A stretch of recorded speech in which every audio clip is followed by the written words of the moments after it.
U pčelarstvu savjeta i zanimljivih priča, vlastitih iskustava nikad dosta. Uvijek se nešto i zanimljivo čuje.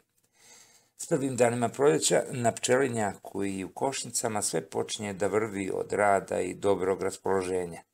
Već u aprilu počinje prvi ozbiljni unos nektara i cvijetnog praha. U košnicama počinju da se bijele vijenci sača i primjetne su zalihe novog meda i peluda. Vaga počinje pomalo da raste. Poznato je da pčele izvidnice svome društvu javljaju gdje je dobra paša praveći u zraku broj 8 ili krug u grupnom letu. Lete na sve što behara, a posebno na maslačak, jabuku i malinu. Zapravo, lete na sve biljke koje izlučuju nektar i velike količine pelude.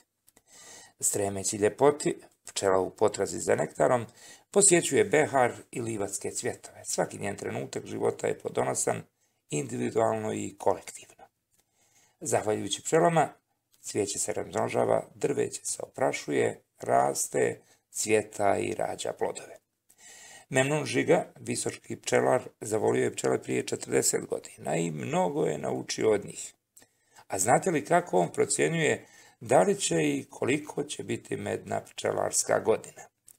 On je slušao starije pčelare koji su pratili let pčela na biljke i evo šta su stari kazivali, a Memnun i danas primjenjuje u svojoj praksi. Nekad se pčele izvuku na planinu i sad obično svijet gleda, ide prema pčelama da vidi kako pčele rade. A stari pčelar ide i gleda na travke, na koliko travki ide pčela. Ako ide na 5 različitih travki, bit će meda.